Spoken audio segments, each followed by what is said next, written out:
into Foxboro Rush here on Nesson. Kasey Hudson back alongside Annabelle Hasselbeck. And I say back because her and I had an opportunity to do Boston's Under the Chat this morning, but it's time to switch gears, get into some Patriots conversation. And my favorite part about it is we get to talk about my favorite position group when it comes to football. And I get to do it with one of my faves, Annabelle Hasselbeck. So, AB, what's going on? Yeah, well, it's fun to be back with you. Usually we only get to do one show a week together. So This has been bonus Kasey time for me this week. A little hard. My nails aren't as nice as Kasey's nails, so we're going to hide my nails for this show. We're ready for the holiday, that's for sure. But it's really cool that you and I get to do Foxboro Rush together, considering the football background we both have. And then, as I mentioned, we've been doing position group by position group here on Foxboro Rush. We've gone through offensive line. We've gone through a number of things. Now it's time to shed some light on the tight end position. And the first name that comes to mind is Hunter Henry. We've talked about this name plenty of times, probably talked about it a little bit more in that 2021 season, but we know that the role is going to enlarge for him, hopefully getting reacclimated in Josh McDaniels' system and helping now sophomore quarterback Drake Maye get up to speed here. So what do you think about the tight end position? What do you think about Hunter Henry at initial thoughts? Yeah, I'm super excited. Hunter Henry is a guy that I love watching, and he's probably going to be a guy that's going to have the C on his chest, right? He's probably going to be a captain, and I know people are floating around, oh, why didn't they get a backup quarterback who's played under Josh McDaniels for Drake Maye? Well, That's what Hunter Henry is. He's played under Josh McDaniels. He knows the system, and he's that leader. He can help Drake Maye and guide him in those different ways. Yeah, absolutely, which just brings us to the other conversation here. How important is he going to be? Well, the familiarity, in my personal opinion, is going to be really important to his role in the leadership. I'm glad that you mentioned that you think he's going to have a C on his chest, because I think him having been well acquainted with this Josh McDaniels system once upon a time, already kind of in that position of his career where he can be vocal enough, and then we started to see enough chemistry between him and Drake Maye. And we know what young quarterbacks do. They find that comfort, they find that kind of bromance that they can carry through certain plays, and I think Hunter Henry can be just that. So on a scale of 1 to 10, how important do we think Hunter Henry is going to be to this offense for this upcoming season? Well, I think you can tell it by who comes to your wedding, right? Oh, yeah. He was at Drake Maye's wedding, so that's a very significant, important role, and it shows their relationship. How connected they are. So I would say he's going to play a big role just because of that relationship and him being that go-to guy. You saw what Gronk and Brady were able to do years ago in New England. And so I'm hoping that will be a similar relationship and similar connection. Yeah, it's funny that you bring up Gronk and, well, Tom Brady, obviously, but you think about it, and I was chatting with the guys earlier, you think about what Gronk meant in a Josh McDaniels system and how they can kind of level up the tight ends that they have now, because not every tight end can be Gronk. I mean, Gronk is Gronk for a reason, but the amount of targets that he gets, how he helps this offense be so effective and efficient, a lot of it were kind of those short yardage plays. And something else to keep an eye on when it comes to the tight ends and for what we should expect this upcoming season, on an average, your tight end is probably targeted around 5 to 10 times in a game. Hunter Henry, when he was in his prime, and as I mentioned, talked about a little bit more, Hunter Henry was targeted 97 times last season and a little bit more the year before that. So the importance behind his role, the importance of what he will mean to this offense in terms of targets, that speaks for itself. But then you're also looking at other ways that he would end up being important to this offense. I think of us not knowing what this offensive line is going to look like. That's what kind of makes that tight end position so cool, or at least why I fell in love with it. You have to be so versatile as a tight end. You got to be able to be a good pass catcher, but you also be able to help out in the blocking. That's somewhere we got to see Hunter Henry kind of step up his game. He's kind of been inconsistent when it comes to being a strong blocker, but he was considered a complete tight end coming out of college. So I think that he can kind of step up, especially if he's going to be considered a leader in this offense. But I think that he's going to be relied on to help out the offensive line as well as have connections with Drake Maye. Definitely. And he's not really a flashy guy, and that can probably be a little bit why he might be overlooked and not talked about a ton in this offseason. But he's a safety blanket, and he's a playmaking safety blanket. Like you said, that's just a position where you know that you're going to have completions at, right? Yeah. It's not a very risky spot in position group and they're going to be looking for him in the red zone to punch it in, to get those extra points and those touchdowns. And so I'm excited for him just to make a bigger impact this season, because maybe we have a better O-line, and then maybe that means he doesn't have to block as much and he can actually go get some passes and do his job and produce offensively. Yeah, and it's cool that you mentioned the red zone, because that's somewhere where the Patriots kind of we're sitting bottom of the barrel with their efficiency in the red zone. And I mean, we talked about it in terms of drafting and why they brought in a certain kind of running back and how they can make sure that they up the ante on that percentage heading in. But does that mean that everything that we take into account, what Hunter Henry has been acknowledged as, what the expectation may be for this upcoming season, do you think he's maybe one of the most overlooked players on this Patriot roster? 100%. This is a guy who is going to make a huge impact for the Patriots this season. He's, like we said, this is what Josh McDaniels wants to do. He wants to use his tight ends. He wants to run the ball. Yep. And he also wants to trust that his O-line will protect his quarterback and that he can use his tight end. So I'm excited to see Hunter Henry out there. I think his connection with Drake Maye, we'll see that a lot. And it's also a position that Josh McDaniels is looking for. Yeah, well, some other people have thoughts on whether or not Hunter Henry will be overlooked. We got a tweet, and look, I think you said it too. It is going to be important here that he steps up and takes kind of a bigger leadership role within all of this. Patriots tight end Hunter Henry on Drake Maye mentions he's doing great. We're putting a lot on him at the position too. Obviously at quarterback position, it demands a lot, and I feel like he's responded really well. The leadership's coming along. Also, Carlos A. Lopez on a Los Talks Pets. You need to see Hunter Henry not evaluating Drake Maye, but kind of gassing up Drake Maye, giving him an extra bit of confidence and kind of evaluating where his quarterback is taking that next step, because their relationship is going to be pivotal, and it's going to be extremely important that they kind of have more of a relationship off the field so that they have this unexplainable relationship and that immediate reaction to one another on the field. You mentioned the wedding, but we've seen how much these two have really just kind of grown together and how that's going to translate to both of their games on the field. So I do agree. I think that he is being overlooked. Do I think he's the most overlooked guy for the Patriots? No. I feel like there's some other names, and there's one guy that we will get to in particular, but the expectation, I think, for Hunter Henry is going to be larger this year. And I think there's going to be an extra layer of accountability, and you don't want to be in his position at the year that he's in the NFL and still kind of have the word inconsistency revolving around your name. They're going to have to see him be able to pull things together in terms of being an efficient blocker until this offensive line is figured out, and then being able to help out Drake Maye for middle of the field, short yardage, and red zone, as you perfectly mentioned. Could we see 2021 Hunter Henry jump back in to this Patriots lineup and kind of help level things up? Yeah, I think definitely. But I think that's more of a product of the whole new regime in Josh McDaniels' offense. I think it's less about, we have a young new quarterback. Maybe there's more stability there, knowing that Drake Maye is going to be the starter from the beginning until the end, hopefully. But I think just knowing that the Patriots have invested in this offense, also on the outside weapons, but also in the trenches, right? Like, they want this position group. They want to use their weapons at tight end, not just Hunter Henry. Like, they want to be able to get production out of those guys. And so, other running backs too, like, they want to be able to throw the ball even though they're going to be a running team. So yes, I think we're definitely going to see a lot from Hunter Henry this year. It's true. It's funny because in the notes, they're mentioning the fact that, like, one of the bigger names talked about when it comes to the Patriots is the acquisition of Stefon Diggs. Could this change how often they use Hunter Henry because they have a Stefon Diggs, depending on when he's fully healthy, ready to go and be completely assertive in the lineup? Yeah, I think this offense is not going to be on the shoulders of one guy, right? And I think that's a lot to ask, number one, of Stefon Diggs coming back from an ACL. We don't know when he's going to be back. Will he be back week 1? And also just putting all that pressure on him to have a connection with Drake Maye that he hasn't had before, right? Mm-hmm. And so I think, no, it's not going to probably be inhibited because of Diggs, but I also think that, the Patriots want Diggs to be that playmaker. They want him to be able to make those explosive plays down the field, but this is an offense that's really going to be built around the run game. So I think everyone's going to have a huge piece in this, and a really competitive wide receiver room. Oh, you think so? We all have different takes on it, so I love to hear where everyone's opinion lies. Travis thinks that this wide receiving room has absolutely no hope. George is like, there's enough hope. And I'm over here like, let's just give these guys a little bit more of a moment. Like, I think you got 2 or 3 key pieces in there that can help. But overall, you feel like the wide receiving room did get better?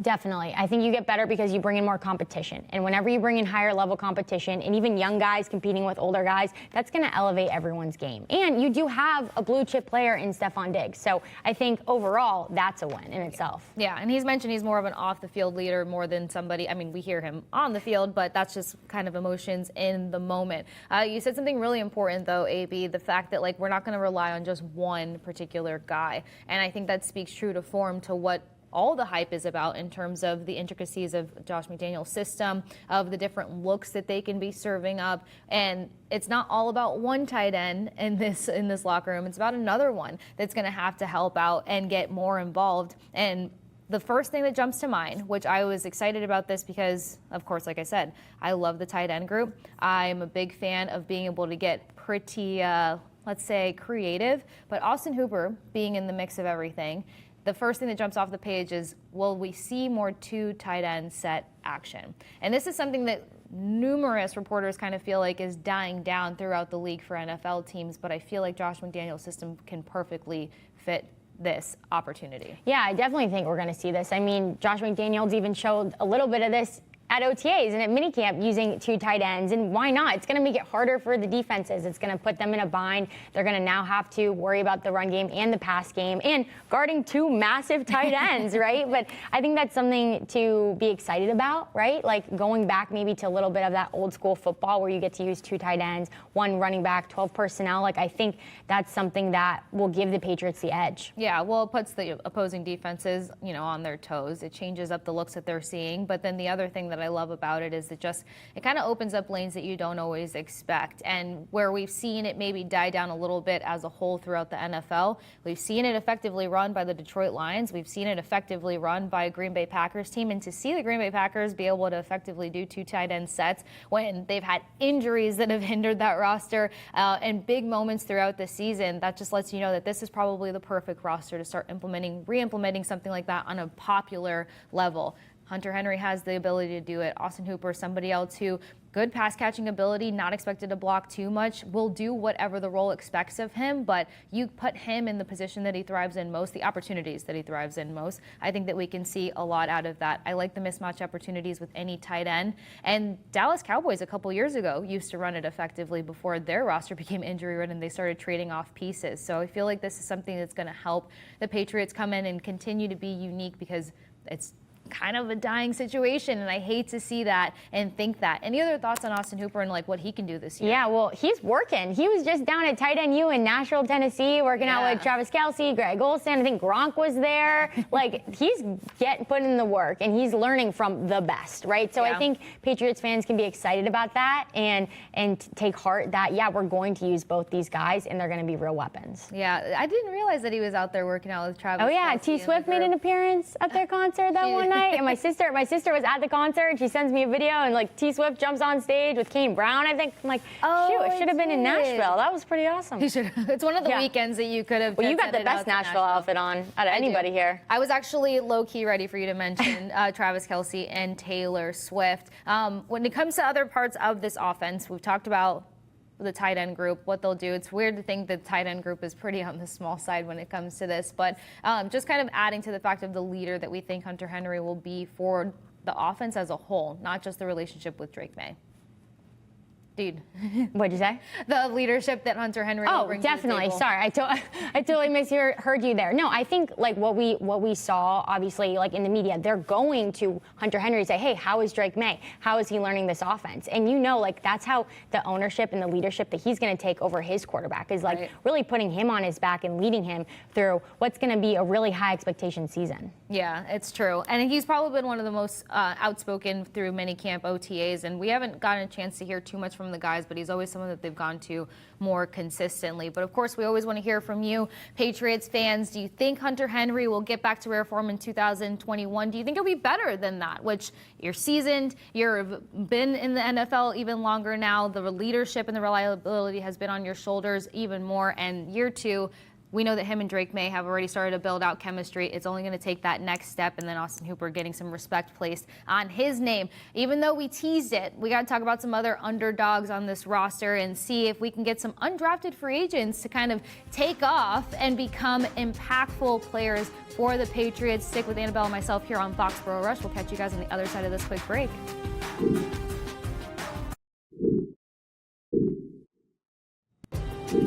Welcome back into Foxboro Rush here on Nesson. We teased talking about some underdogs, but right here, Patriot Red Zone, we talk about wide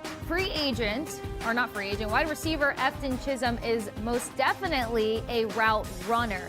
We saw numerous other tweets. We saw reports coming out of minicamp, OTAs, all the goods that said keep an eye on this guy. He's more than just the hype. He's actually going to be able to deliver, and that's the biggest conversation that we continue to unpack and have when it comes to Efton Chism, regal name, out of Eastern Washington. What I love most about this is that this Patriots team, not this one specifically, but the Patriots as a whole, they are not new to finding those diamonds in the rough, those gems, those guys that go undrafted and that end up making an impact on this roster. We got a chance to talk to one of those key guys, being Chris Hogan, a couple weeks back on Boston Has Entered the Chat. But what did you make of him making noise in minicamp for the Patriots? Yeah, well, he made noise right away. It was like you knew about Efton Chism right away from the jump. And yeah, because he gives those Julian Edelman vibes. Like, that's a guy who Patriots fan kind of looks like. They're excited about him. We can see why it's happening. And he's following Cooper Kupp's steps, right? He got to watch him at Eastern Washington growing up. Then he got to really beat out some of his records there. So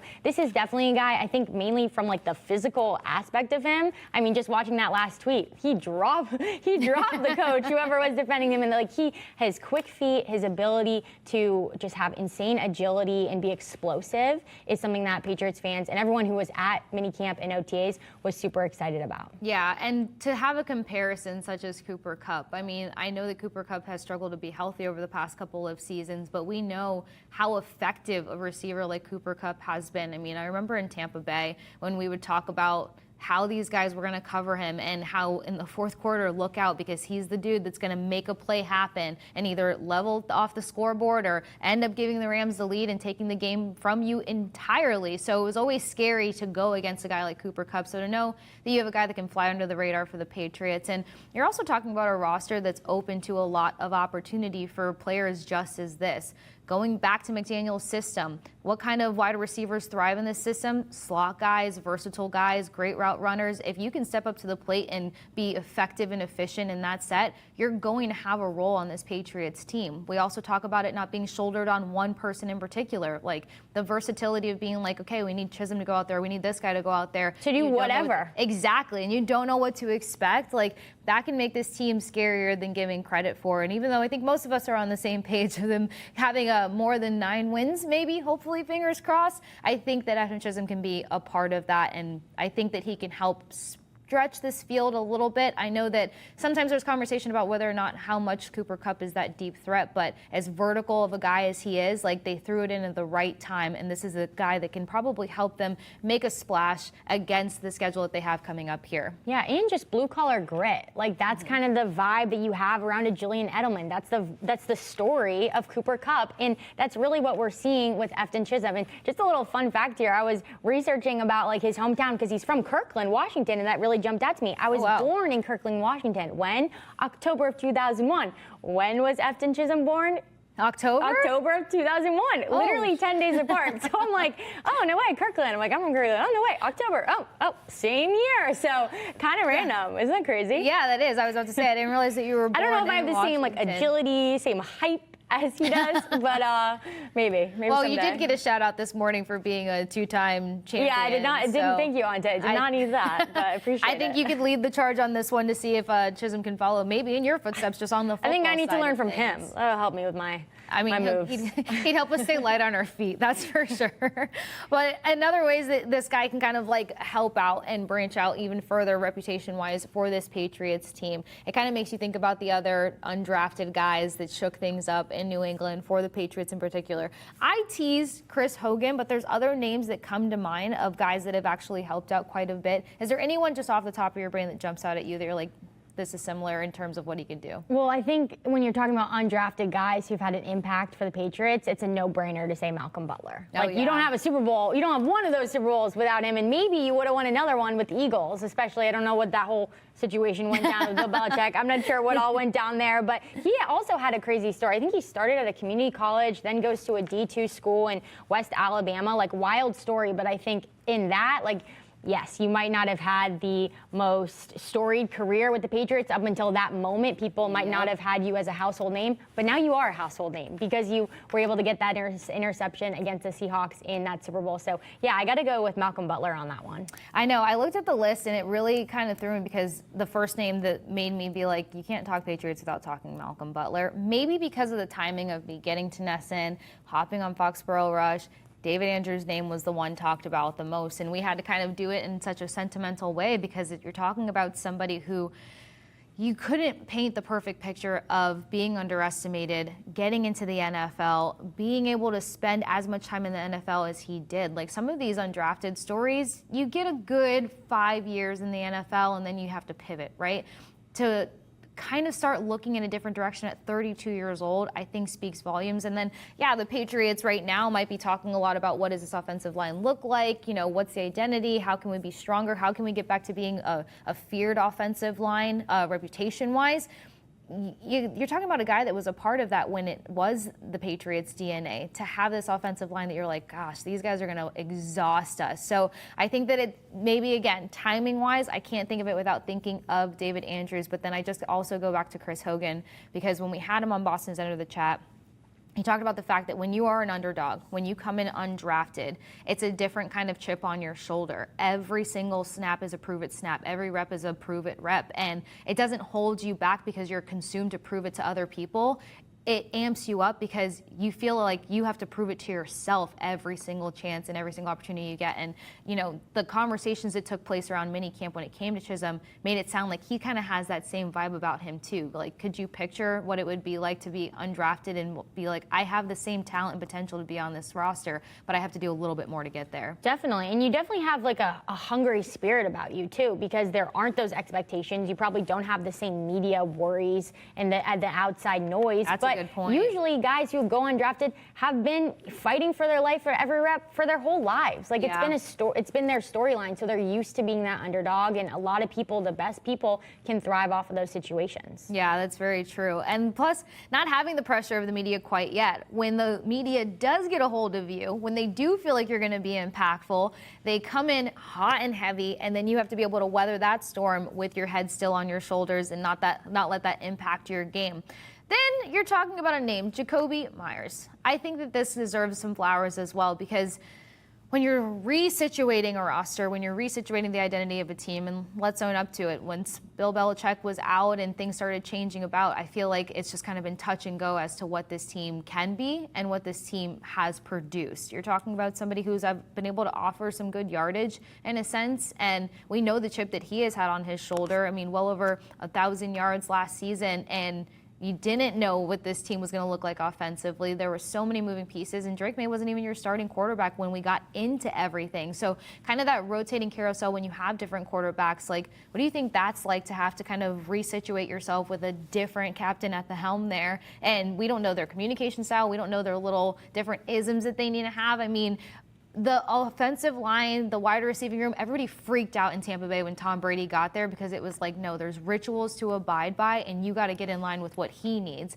So, like, for Meyers, I'm thinking to get in line between different quarterbacks and all this rotation, like, that's got to mean something to you, your character, and what you can produce. Yeah, well, Tampa definitely freaked out when Tom Brady went there. Yeah, anyway. for a number of reasons. I mean, for sure, definitely. But I think just with the team and having a new quarterback, there's a huge difference between having a new quarterback within the middle of the season and later in the season, and coming in from OTAs, from the beginning of OTAs, knowing who your starter is, especially too when it's a young guy, because I feel like that's all hands on deck situation. We're going to do anything we can to support this guy and go above and beyond. Yeah. You might not have those years of experience with him, and also even if you weren't with that veteran quarterback, you might just assume, oh, hey, I know what he's probably thinking there. I might not have to go the extra mile and talk to him about that, or digress on something, or further a conversation, or help him out in another way. Right. And so I think there's a lot of extra reasons why having a younger quarterback, and having a younger quarterback who you know is going to start from the get-go, is going to be really impactful for anyone on the team. That is very true. We've talked about the fact that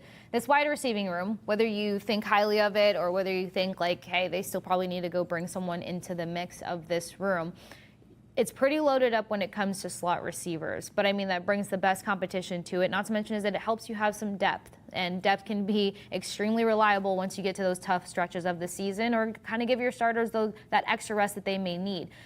When you're looking at different guys that can be rotating out, especially when it comes to the slot, we're hoping that Stefon Diggs can come and be a leader in that sense. We don't know what that's going to look like. But then you've got Efton Chism. Do you think that he can make enough of a case for himself to up the competition in this wide receiving room, considering how heavy the slot receiver specific is when it comes to the Patriots? Yeah, well, now that I know he's from my hometown, Kirkland, where I was born. I mean, and we're born the same month, basically almost the same time. He can do everything and anything. I want to say yes, but it's going to be a really big uphill battle for him. Like we just said, it's a crowded wide receiver room. It's a competitive wide receiver room. Everyone's excited about Pop Douglas's performance last year. You have the glamour of Stefon Diggs. And I think Mac Hollins is also a guy who is a little bit underrated and not being talked about enough. He had a great relationship with Josh Allen in Buffalo. Josh Allen was a guy who went to him and was able to rely on him. He's also really aggressive and important on special teams. That was an area of his game that he took pride in. And when you're thinking about who's going to make this team and who's going to get the edge on each other, when you're able to produce for a team in more areas than just one thing, like just your position group, that adds so much value to you and to your team and to you as a person, right, on the squad. So I think for that reason, if Efton Chism is able to not only just have a great spring like he did, but have a bomb summer, and it's undeniable that he's killing it in preseason, maybe, but if anything, it's definitely going to be an uphill battle.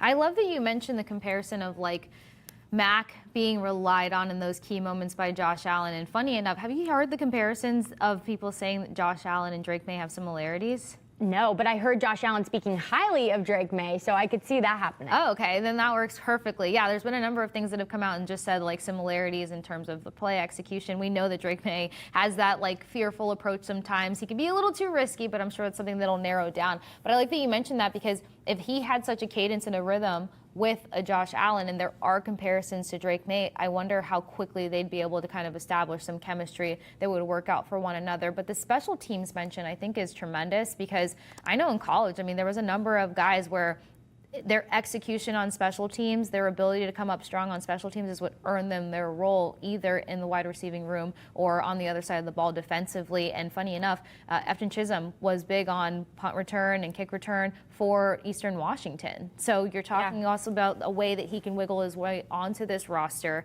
and continue to kind of prove that he can become a part of that wide receiving room more and more. But I think that the depth here is a little bit more than we're giving it credit for. Would you think that the Patriots would kind of look beyond this room and still try to pick somebody up? We talked about Terry McLaurin here a lot on Foxboro Rush, but do you think that they might still try to grab that key big name in the wide receiving room? I think if they have the opportunity to, they definitely will, especially if it's a name like Terry McLaurin or a blue chip player like that, maybe a veteran who can come in and be a playmaker from the get-go, because you don't know, where will Stefon Diggs be? You haven't seen that connection really unfold throughout this summer and this offseason. Even though we did see Diggs training in France, I think he was at a castle. He's doing some workouts there.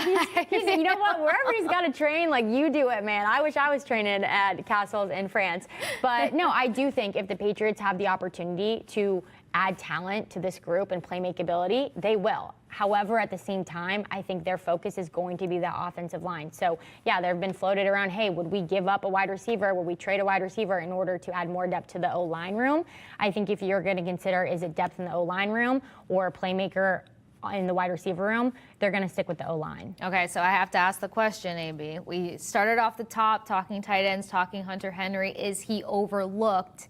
But do you think that the real overlooking can come from the wide receiving room, more specifically Efton Chism? Efton Chism, he's got to have a baller summer and a baller training camp to even be considered, right? If anything, they probably want to keep him. They gave him a huge signing bonus for an undrafted guy. And so I think if anything, they really like him. But in order to even make the team, he's got to have an undeniably amazing training camp. All right, so we'll see if he can put himself on the map, but we got to get through training camp first, and then if he can compete with Hunter Henry for most overlooked, then this position, or these guys are going to put themselves in a great position when it comes to leveling up this roster. We got to talk about some other positions. We got to talk about guys that have leveled up, because once we get ready to get back from the upcoming break, We might do a little redrafting. We have to see if we would stand by how things played out for the 2024 quarterback class. And I can already promise everyone that I'm probably going to change a lot of things. No, I'm right there with you. Maybe the NFL should hire us for the next draft. I mean, we talk about being hired for marketing gurus, branding gurus, sometimes an occasional GM or at least a consult if you guys want to know. But yeah, with Drake Maye having the team that he has and now being the leader that he has to be, there's some other quarterbacks that we have to look around because we're going to compare all of these quarterbacks to one another depending on how the season all pans out. So don't go anywhere. Stick with us here on Foxboro Rush because on the other side of this break, we redraft the 2024 quarterback class.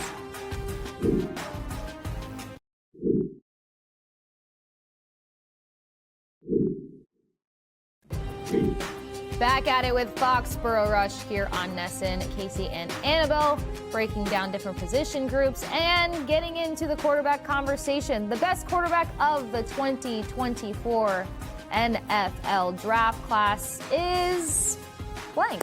But we get to fill that blank, we being Annabelle and myself. And I'm excited to do this because I feel like we have a minute here to kind of like preach a little bit more to what Drake may or may not do, but also give credit around the league because I want to say that this draft class, at least when it comes to the quarterbacks, two names in particular jump off the page to me. So the actual draft order, 1 being the Bears, Caleb Williams, 2 Commanders, Jaden Daniels, 3 Patriots, Drake Maye, 4 Falcons, Michael Penix Jr., 10 Vikings, J.J. McCarthy, who got hurt, so we didn't get a chance to see anything out of him yet, and then Broncos at 12 with Bo Nix. Which name in this original draft order jumps off the page to you to where you say, yeah, he made an immediate impact last year when he got the tap? Yeah, I mean, Jaden Daniels, and all I've been doing little touchdown dance to that song, Let's Groove. I mean, I had that stuck in my head for weeks after that. I forget what game, maybe Monday Night Football, whatever that was, and that Let's Groove trend was going on. Me and TikToker. You and TikToker. Okay, I'm not that trendy. I might be young, but I'm not that trendy. But yeah, I think it's Jaden Daniels. This guy had an absolutely incredible rookie year, rookie of the year, coming off the Heisman. Usually you see a lot of Heisman quarterbacks not do really well in their rookie year. So true. And he totally flipped the script on that and just fun to watch. Yeah. Like, I think I had a lot of fun watching him. So that was a huge, big hit for the Commanders. Yeah, he was kind of one of those guys that surprised me because I'm like, this dude just turned into the ultimate old soul. Like, yes. Like his leadership style, old soul, his playing style, old soul. But what was so cool is that like he just had a maturity to him, the way that he responded to everything. No one expected him to be able to take this team into a postseason. I mean, I remember how heavy those conversations were of people being like, you're delusional. He can't take him all the way there. It's fun to see what he's done during the regular season, but postseason, you're nuts. He did it. He made a bigger splash than he was given credit for. A lot of that does go to the coaching staff and their ability to just kind of wield the system properly behind him. But I will say he jumps off the page. For me, it's Bo Nix. It's Bo Nix because the biggest conversation around the Denver Broncos was that this team would probably not even win 5 games. And then if you had a little bit of hope that they'd win 5 games, there's no way they're winning 7 games. Then you see Bo Nix just come out and evolve game by game by game by game. And maybe you could have made that argument earlier in the season, but as the season went along, you just saw him step up in his leadership role, step up in his ability, clean up some of his stuff skill set wise, and you can do that when you've got a great coach moving behind you. But I was really impressed with what Bo Nix was able to do regardless of the expectation for the Broncos. So with these names in mind, the original draft order laid out, how would you redraft this? Is Caleb Williams to the Bears still your number 1 pick? Yeah, definitely not. Definitely not. And I say that in hopes that he can have a better year next year, right. Okay? But no way. It was underwhelming for sure. And I even have him under J.J. McCarthy, who didn't even play. Oh, wow. Okay? And AB's a tough I'm a tough critic on that one, but I think I was just disappointed in kind of the aura of him and the body language of him. You look at a guy like Bo Nix, a guy who got better as the season progressed. Obviously, Bo Nix had a tenured coach around him. He had great veteran players. He had some great rookies around him as well. But I think when you look at a guy like Bo Nix, and then you look at a guy like Jaden Daniels, super mature, great leader. Even Drake Maye, like he wasn't the starter the whole season, and he just has that demeanor about him where you're like, man, like people want to be led by you. I think just watching Caleb Williams handle some of the things that didn't go the Bears' way, and yeah, it wasn't all on him for sure, but like you're the leader of this team. They brought you in to be the guy. They actually even fired the head coach because it wasn't working, right? So I'm hoping that it'll work well for Caleb Williams. It'll mean that my guy from BC, Ozzie Trapillo, who's an offensive lineman there to protect him, will have been doing well. So, and they got guys around him. Like they went out and got weapons. They got Loveland from Michigan to be a tight end for him on the offense. They got Ozzie Trapillo. Like they're doing what the Patriots are doing and investing in the offense for their quarterback who they want to be the guy. But yeah, I definitely do not have him at number 1. I actually have him at the bottom. So he probably would have, for all me, the way probably at the would have, bottom. you know, in hindsight, right? Like if we're saying this before the draft, like, yeah, I probably would have him up there too. But I think in hindsight, like I'm throwing Jaden Daniels at the top and I'm throwing Caleb Williams at the bottom. Oh, you really are tough, but I like it because it is true.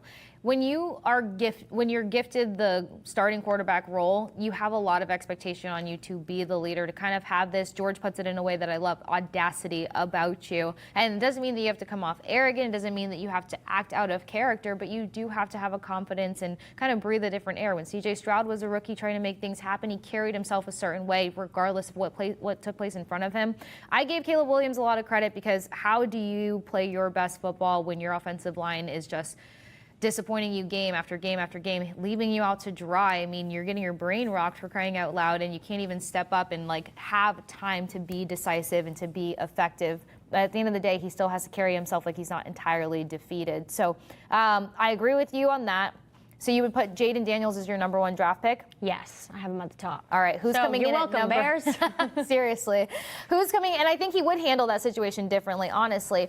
Who do you have at number 2 on your restructured draft list if Jaden Daniels bumps up to 1? Caleb Williams bumps down to 12. Well, number 2 and 3 for me could kind of be similar. I have Drake Maye with the Commanders, and then I have, even though that'd be a bummer because we've won him here, and Bo Nix with the Pats. And I think those can go hand in hand a little bit. Those are 2 guys that have a lot of promise and a lot of upside. Obviously, you want them to have great sophomore years, and that's, you know, a topic of contention. But I think giving Drake Maye the benefit that he had a new head coach last year, they were learning on the fly, didn't have a good O-line to protect him, couldn't really have any pass protection. And in that sense, like, what do we know is going to happen next year? So I think out of that, and then comparing his situation to Bo Nix's situation, very different support systems around them. But I have those guys at 2 and 3 on this list. That is such a wild concept that I feel like fans would lose it over, like Bo Nix as a New England Patriot. But I'm sure a number of people would be on board with this, considering Bo Nix was, top of the rookie conversation for passing touchdowns. How many touchdowns could this Patriots team have used last season? A good amount. Exactly. In a number of moments. I mean, look, at one point towards the end of the season, and you typically know that they find a way to beat the Bills, but the Bills like to rest their starters. They make that known almost weeks in advance, but there's just a number of close games where you're like, the Patriots completely can at least add another W to their record if they would just do what? Be able to find one more touchdown. And I know it's not as easy as finding a touchdown, but a guy like Bo Nix. Extra point, something. Something. Bo Nix would have been a guy, I feel like, to get that done. Nothing against Drake Maye. I just think that, like, the assertiveness, the aggression, and then clearly the skill set differential between Bo Nix and Drake Maye. And Bo Nix, he knew that was his team, them being the Broncos, from day one, from the jump. I mean, even though we were still kind of speculating, I'm pretty sure that he already knew. Once you have that level of confidence to you, you can just kind of step in and claim your role, whereas like Drake Maye had to do a little bit of a dance around other quarterbacks for a minute. So I love the take on Bo Nix potentially as a Patriot. It would have been weird to see Drake Maye. But here's the thing, too, with both those guys. The Patriots probably wouldn't have been ready for Drake Maye or Bo Nix. Like, they didn't play Drake Maye for a reason. Right? They saved him until they probably couldn't. still would have saved Bo Nix. They probably still would have saved Bo Nix. And even talking about the head coaching position with the Patriots, like, Vrabel became the head coach because he was available. Like, there were a lot of things for the Patriots last season that just like wasn't the right timing, and it wasn't what they were looking for. So I think regardless of the situation there, we probably would have seen a similar season and a similar 4-13 outcome. That's an interesting thing. But yeah, it feels like a blimp in time now, considering all the like, that went by really quick. It didn't go by while we were in the midst. I know. That's the unfortunate part of me just getting here. I'm like, sorry, I didn't suffer that one with you all. Yeah, welcome, Kasey. Welcome. Thank you. Kasey Collins, a lot of new things are going on. We got the draft. We got the other draft. I don't want to be responsible for a breath of fresh air, but I will take like a little bit of credit. You could totally be responsible for that. I'm all about it. Falcons would be looking for a breath of fresh air. You put on this fat contract to bring in Kirk Cousins, and then you still realize you drafted a quarterback for a reason. Michael Penix Jr. Getting some looks last year. Would he remain with the Falcons on your board, or would he be maneuvered elsewhere? Yeah, I have him with the Falcons, and they've really wanted this guy for a long time. I mean, you sign Kirk Cousins, you think that that's going to be the guy, and then they bench him, right? Obviously, like, he's still coming back from that Achilles. He probably wasn't fully himself, right? But I think this is a guy who they've wanted for a long time, and they've had their eye on, and they've been without, like, their quarterback for years, right? And they've faced some heartbreak with the Patriots in the Super Bowl. Like, there's a lot of reasons why they, want security at that quarterback position, and getting a young guy like Penix is definitely an area that they were excited about. Yeah, and you're talking about a guy, too, that can air out the ball like crazy. Now just getting him the supporting wide receivers out there. I mean, there's talks of them kind of switching things up when it comes to tight end. Kyle Pitts hasn't been able to be particularly that healthy, has been inconsistent with his big moments. I think he needs a little bit more of a chance. But I mean, if we're in circulation talks of him being out on the market, maybe somebody that can add to the Patriots room. I wasn't against it, but I'm not sure if the Falcons would be quick on the release on that. I'm right there with you. I will remain to keep Michael Penix Jr. with the Falcons. Then it brings us to one of my favorite conversations, J.J. McCarthy with the Vikings. We didn't get a chance to see anything, but knowing how excited everyone was for him to get that opportunity in the NFL, this was supposed to be his team from the jump, and then the injury happens. A Vikings team that was able to level up a guy like Sam Darnold, one of the top offensive lines out there to protect the quarterback. So you have a young quarterback that can have a lot more confidence to his game as he starts growing through this next step in his career. Where do we take JJ? I have JJ with Minnesota, and just for that same reason, they love this guy. And that was such a heartbreak when he went down. Like, I just remember being, and I'm not a Minnesota fan, but I remember being like, oh man, like, I was so excited to see him.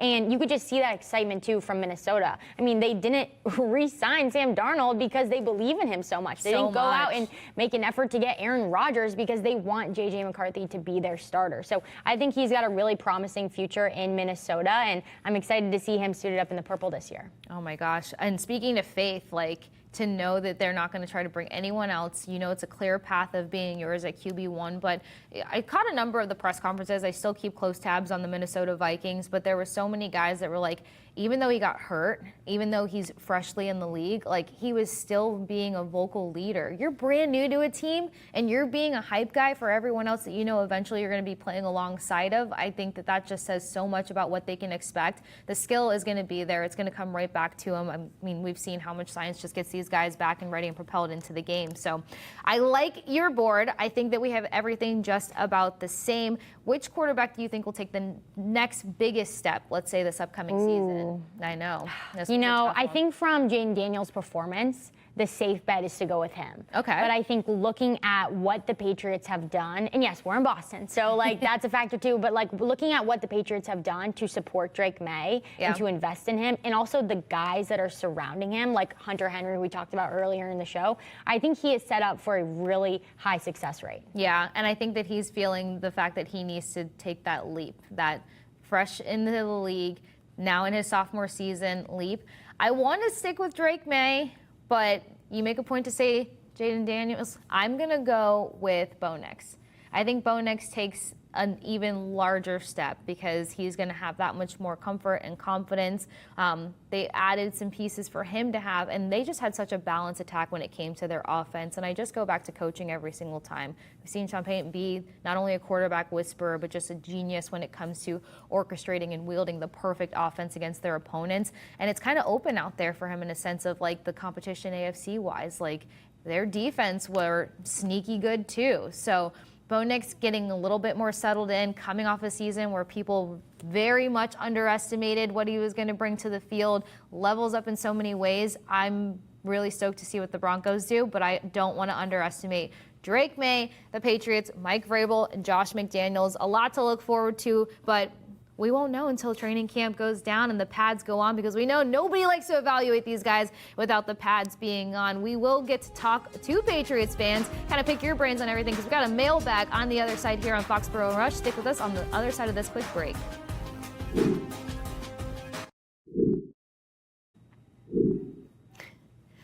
Welcome back into Foxboro Rush. Kasey Hudson, Annabelle Hasselbeck. I don't know why I just realized that both of our last names begin with an H. It's time to talk to the fans and see what Patriots fans are curious about in terms of the upcoming season. So let's get into it with our mailbag. The first one that we have, I'm excited about this. I think Henderson is here for the James White role, except he's a souped up version of James White with more speed. He's not a big guy. It will be RR by committee. If Stevenson is not the early down back, because fumbling issues or injury, it will be Gibson. Then there are some that link Lan Larson could beat out Gibson as well. I hear this. I was kind of here and there about seeing the James White comparison, because James White, in terms of like rush attempts and how consistent they kind of used him in that sense, you're looking at about an average of like 3.3 to 5 rush attempts. And Henderson has had a larger workload on his shoulders in college, and I feel like they're going to need him as an alleviator whenever you're getting a new quarterback, comfortable, confident, and George and I have talked about it a lot. You're going to rely on that run game, and it's definitely part of the DNA of a Josh McDaniels system. But what do you make of the running back room or the excitement around Henderson or his role for the upcoming season? Definitely. Well, I know Henderson was a big guy that you were excited to come to Boston, and me too. Like, I got to follow him at Ohio State, but ball security is going to be the number one thing for this running back room. And so I think for that reason, you have to hope that you have to hope that Henderson is going to be able to be a reliable guy in that way. Earlier, the Patriots weren't seeing that, and so I'm excited to see what Henderson's able to bring this season. That is very true. I mean, yeah, I annoyed the guys about it for quite some time. I texted them as soon as the pick was made, and they weren't as excited as I was. As a matter of fact, I'm sure they wanted me just off of their phones in entirety. Loading up the next mailbag here. Let's see. My computer's doing all the jump around. Now we've got on the possibility of the Patriots making the playoffs. Let's win at least 5 games before assuming they're going to the playoffs. All right, where were you at with this? How many games they're going to win count? Listen, if we can just double the wins, okay? We had 4 wins last year. If we can get to 8, that'd be incredible. But yeah, I mean, this is fair to say. Let's win at least 5 games. This isn't the Tom Brady Patriots, so fans probably have high expectations. But I think when you just look at this, like, yeah, you gotta be able to play Patriots football, which is having a winning and competitive spirit. And that's what I think the Patriots are going to be able to get back to. But I think the bigger question isn't more about the wins. It's like, can we just protect the quarterback? Can we get that done? So I think if anything, yeah, 5 wins would be great. And then we can talk about the playoffs. But let's just get over 4, if anything. Okay. Well, this one falls right in line, our last mailbag, on the possibility of the Patriots making the playoffs. It would be a shock, ! New coaching staff. Question marks on the offensive line and wide receiving room. A new look on defense that could be good or not, in parentheses. Drake's second OC going into his 2nd year. If most of these things fall into place, Drake should be a top 15 QB, and we should be in the hunt for a playoff spot at the end of the year. A lot of shoulds and coulds and woulds. How much do you think all of the new moving pieces will impact the Patriots either positively or negatively? I mean, it's got to go up. I think that's the number one thing, and I think that's the only way that you can hope for it to go up. But yeah, it would be a total shock if they made the playoffs, right? They're the total underdog. They're not expected to, but that's the NFL for you. Like, that's what we saw with Jaden Daniels and the Commanders last year. So I think anything can happen, but more so, like, doubling the wins would, number one, be the priority. And I think too, like, you've added weapons to your offense, you've added protection, and you have a really awesome defense that's being led by Mike Vrabel, and that's his thing, right? So I think if anything, yeah, it'd be a shock, but it's definitely not an impossibility. Yeah, I think a new look to the defense isn't as much of a shakeup as one thinks. Talent is a big factor of defense. The pairings are already kind of like firing off in terms of their chemistry, in terms of them following each other's lead, and you brought in some key veterans to kind of be a pulse and a heartbeat for this defense. Let's see, on the Patriots' most underrated player off the rip, I want to say Milton Williams.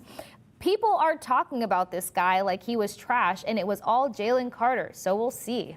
I think that it fits the bill of underestimated guys. Look, system is everything. You could play alongside a superstar for most of your career and switch into a system that better suits you so that now you are that superstar and people can see you shine. So it really does depend not only on the guys playing right and left of you, but the system that you are expected to be efficient and effective in. I will say, again, you got to see the pads come on. And when training camp gets about, we have to see how everybody is getting readjusted to the system. And there's a number of guys that have already played for these coaches that are coming in, for the new systems and for everything that's going to be established for the Patriots. That's my biggest thing about not being too concerned about all of the new moving pieces. You got a few guys who have the familiarity, who can help be that extended voice to help players start to get underway with anything in the playbook. So it's going to come down to pads on, training camp, and the buy-in is always a large part of it. Yeah, you got to hope everybody's bought in. But just, he sent off the rip Milton Williams. I'm like, man, that's our most highest paid player right now. I'm like, and I've seen this a few times from Patriots fans. So if you don't know, you got to know. Like, this is a guy we brought in to be the leader of the defense. So I'm a little confused by the underrated narrative that's surrounding him. But hey, we like it. We don't want too much noise. Exactly. Everybody's really hung up on like playing next to Jalen Carter and him like overshadowing or basically like carrying the big workload in that sense. But again, system, people, places, time, all of that goes into account with what you're going to see out of a player and how they can deliver. But that's a wrap for AB and myself here on Foxboro Rush. Make sure you check out Foxboro Rush every Monday, Wednesday, Friday, 1 p.m. to 2 p.m. on Nessa Nation. And as you saw, we want to hear from the fans, so send in your questions so that you can be a part of the next mailbag. I hope everybody has a safe and fantastic weekend. And until Monday, we'll catch you guys back.